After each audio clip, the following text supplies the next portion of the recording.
Welcome to the Fit 40 podcast, where we take all the confusing, conflicting fitness and nutrition information and break it down so that you can live your healthiest, strongest, most energized life. I'm your host, Brian Fitzsimmons. Let's get it started.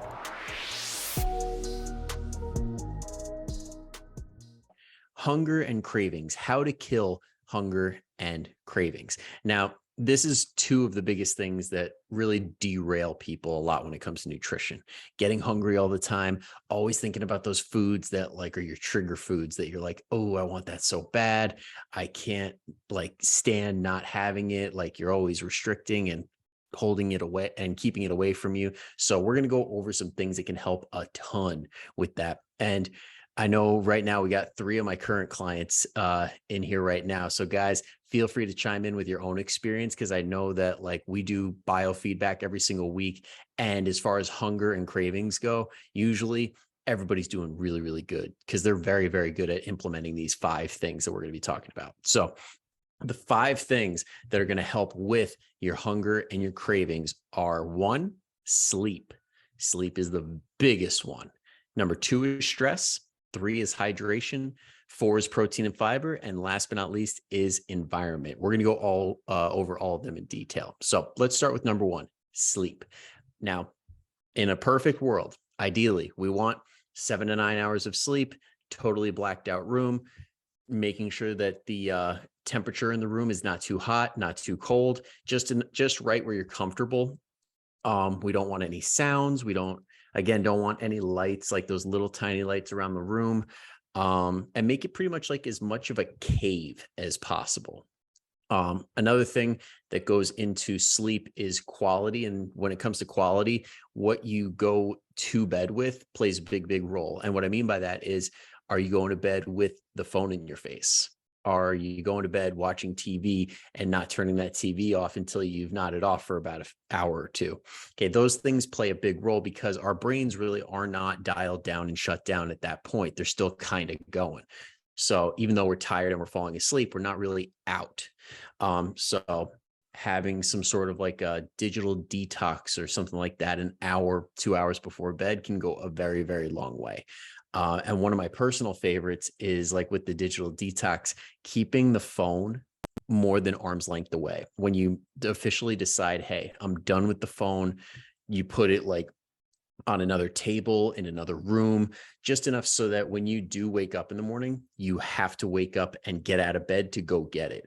Because that distance, 1, will help you get a deeper quality of sleep. And 2, it won't allow you to hit the snooze button, because once you're up, you should be up. There's a thing called sleep inertia, which is basically when you fall back asleep. So say you smack the snooze button, when you go back to sleep, it's like you're restarting a whole new sleep cycle. So when you're sleeping for that 9 minutes, waking up for a millisecond, hitting the snooze, and doing that over and over and over again, you're getting these really half-assed restarted sleep cycles. And a full sleep cycle takes 60 to 90 minutes. So no wonder you're groggy the entire morning. Okay, these things can add up, and it definitely can play a big role when it comes to making food decisions later in the day, because that decision center that should be refreshed, it should be ready to go, is now in a place where it's not making the best decisions. And you want more comfort and ease over what you know is going to make you feel better and what you should be eating. But that's pretty much, when it comes to sleep, why it is so important.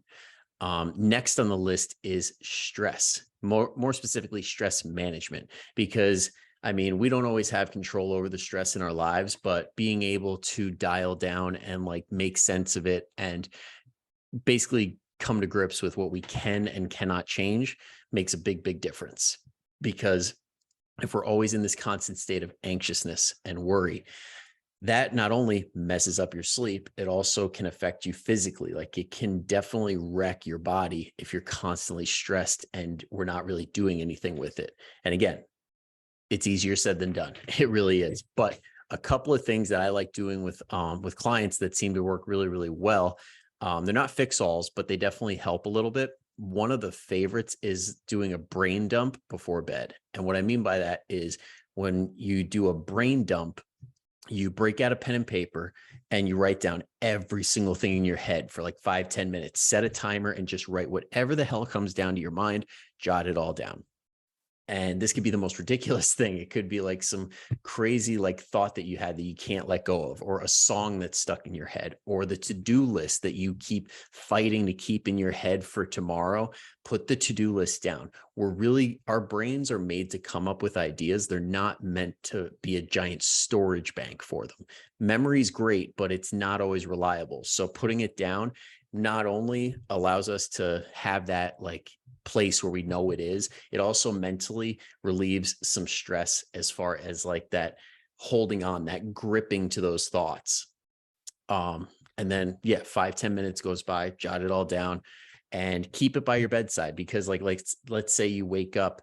I know especially with the moms over 40 plus crowd, like if we're in that stage of life where it's like menopause with the hot flushes, with like the having to get up to go pee a little bit more frequently, things like that. If you get up, sometimes those thoughts, those anxieties come back. So having that pen and paper ready to go to jot it all down before going back to bed can help a lot too.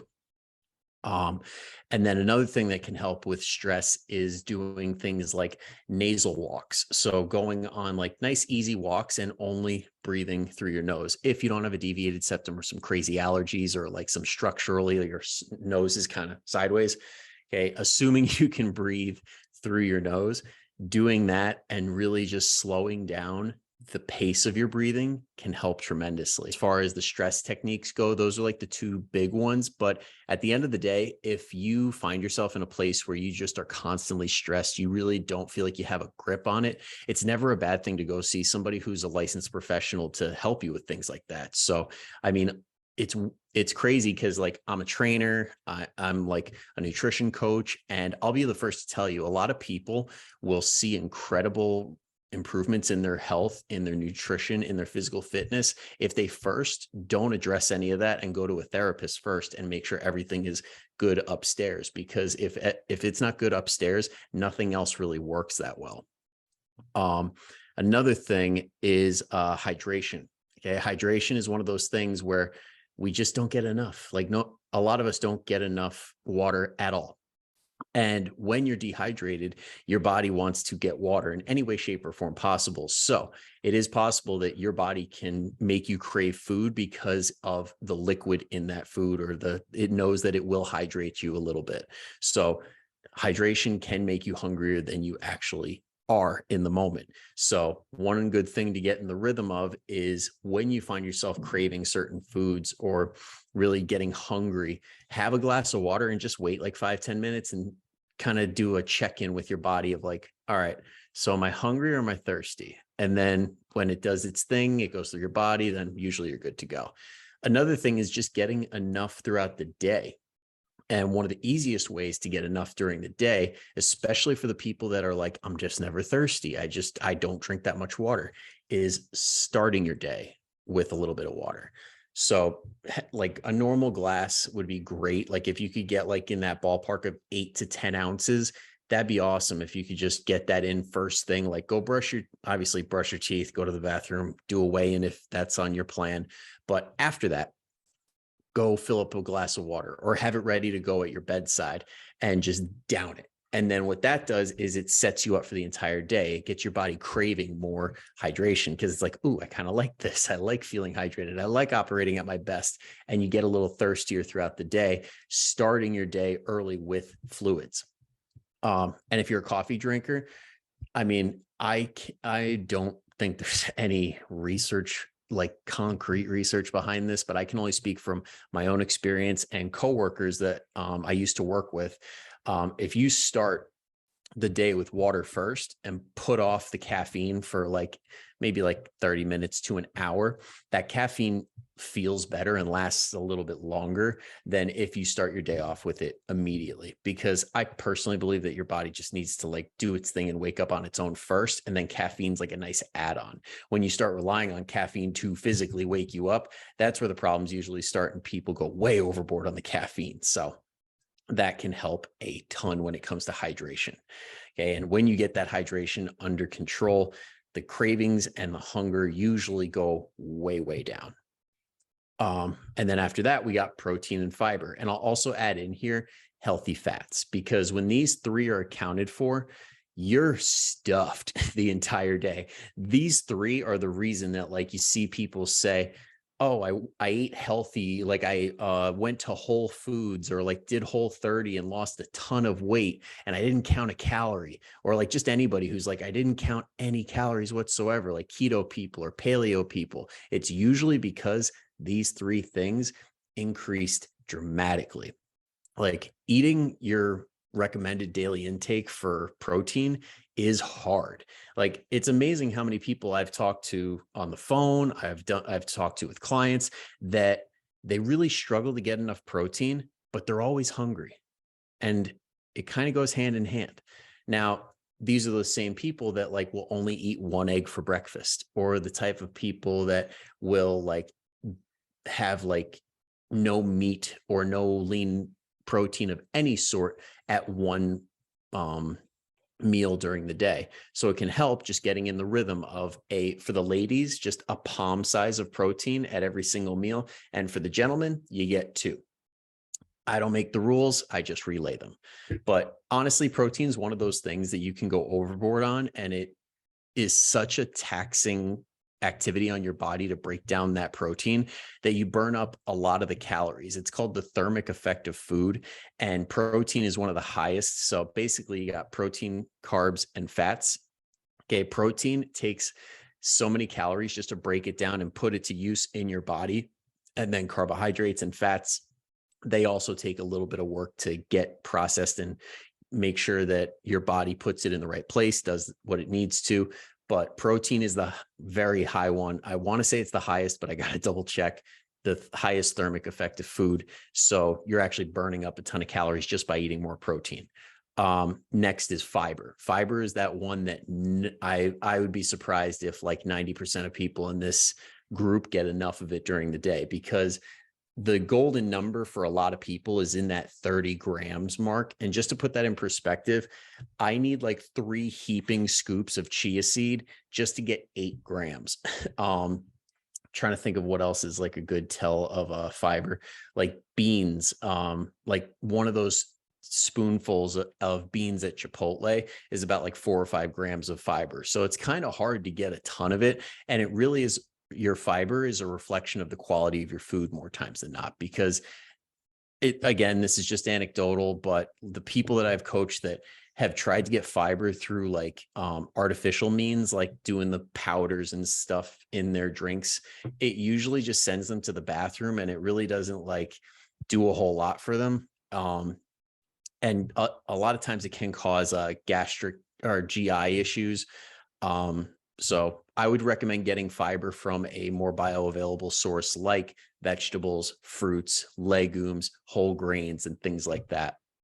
And then healthy fats, things like olive oil, nuts, other avocado, things like that. Again, high quality food. Most of those also have fiber in them. So you're getting both of those, and every whole food has trace amounts of protein in them. So you're getting more protein. That trifecta will have you feeling stuffed and make it so much easier to lose weight if that's your goal. And then last but not least, this is the kicker. Okay. Now there's a saying that genetics load the gun and environment pulls the trigger, or lifestyle factors pull the trigger. That's what environment is. Now, we can have the world's best diet. We can do everything completely correct. But if you surround yourself with these foods that you can't say no to, that you're always snacking on, that you just cannot control yourself around, you're setting yourself up for failure. I mean, there are certain foods like goldfish. I'm just kidding. But in this house, it's goldfish.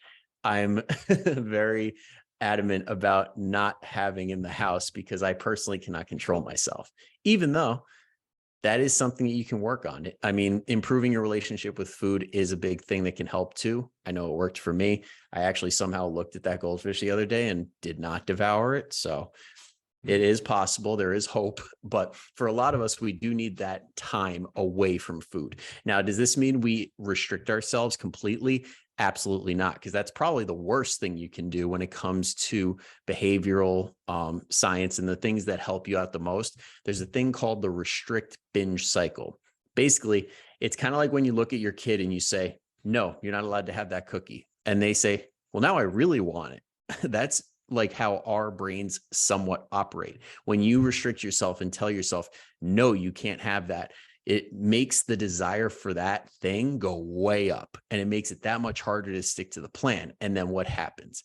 We finally get access to it and say, well, I'm not going to have this for a while, so I might as well go all in. And then you binge on it, feel like shit the next day, feel guilty about it. And then we're back all the way to restricting ourselves again. And it's this vicious cycle. So in order to not do that, what we want to do is create an environment where we have the ability to get these foods, but it's hard to get them. Okay. So you are not restricting yourself saying, I can't have this, but you're not making it easy. So it's not in the pantry. It's not above your fridge where you could just go, all right, I'm having a moment of weakness. That's mine. And I'm going to go devour this. No, instead say, okay, make this agreement with yourself that, okay, ice cream is my thing. We'll say ice cream. Okay. If I want ice cream, it has to be from the store, or I got to go get it from the ice cream shop or whatever. You physically have to get your shoes on, put your coat on, grab your keys, go to the car, drive there, wait in line, pick out the right flavor, and then get back to your car, then bring it all the way home. Notice there's a lot of steps there, and there's a lot of space to create a situation where you can make an informed decision. Now, if you are in a mindset like you're just in this place where it's like, I need this now, then yeah, have it, enjoy it, treat yourself a little bit. But not 8, 9 times out of 10, you're going to decide not to do that, because laziness is a very, very productive thing when used correctly. And not even just laziness, but just knowing that, like, okay, I've got time to think about this decision. It's not an impulse. And do I really want this? And in a lot of cases, you can talk yourself out of it, or you can just rationalize with yourself and say, hey, I take my goals seriously. I want my goal. I want to reach my goals. So therefore, I am not going to do this. Now, for somebody else, that could be totally different. For somebody to stay on track, sometimes you need that ice cream. So depending on where you're at in your journey, you can make the decision that's best for you. So that's why environment is so, so damn important. And now let's say, like, when it comes to this environment discussion, the big thing that I hear a lot is, what about the kids? Like, they're going to like nonstop complain, or like they're just going to be a pain in the butt because they don't have their snacks in the house. Well, there's a couple of options here. One, you could make it a family rule that, like, hey, if we're going to eat something that like is one of those trigger foods for like the entire family, or just maybe for the parents, say we can get it, but we got to go out and get it. And then if the kids are like lazy, you could be like, well, you want to come with me? And if they say no, it's like, well, sorry, we can't get that food. Another thing that worked really well in my household was, my brother is a human trash disposal. The guy, like, he's had like a 6-pack since birth, and he can eat whatever he wants. And for that reason, he's like, why can't I eat all this junk food? And it's like, there really was no good reason. So what my mom would do, and I was on board with it because I've always struggled with my weight since the beginning of time. And at that moment in time, I was trying to watch my weight and be better. So my mom let my brother keep all the junk food in his room. Now, that served 2 purposes. One, kept it out of sight for us. We didn't see it, so we didn't crave it. Out of sight, out of mind. And number 2, going into a 15-year-old teenager, smelly male room to get food is enough of a deterrent as is. That odor, and I'm sorry for selling you out on this, Connor, but all 11 of us right now, it'll just stay between us. But my brother, like many teenagers, just stunk to high hell. And I did not want to go in there to get the cookies, or to get the goldfish, or to get the Sour Patch. So it works very, very well. There are methods that work incredibly well like this, but I'm sure there's more. I've heard of a few. I just can't rattle them off the top of my head. So in the comments, let me know if anybody else has any good ideas. But that's pretty much it. We covered it all. We got our big five when it comes to hunger and cravings. We got sleep, we got stress, hydration, protein, fiber, and healthy fats, and the environment. When you address those 5 things, it's very, very hard to have those hunger and cravings really like rearing their ugly head over and over again. It makes the process so much easier, makes it so much more enjoyable. And on top of that, because of the improved quality of your food and your sleep and your stress, you feel amazing. So it can definitely, definitely help. Thank you so much for tuning in. If you enjoyed this episode and you're a new listener, go ahead and hit that subscribe button so that you don't miss another episode. And if you're a returning listener, I would love your feedback. If you could take 2 seconds to just leave a quick review on iTunes or Spotify and rate the show, that would be greatly appreciated. So thank you in advance and have a great rest of your week.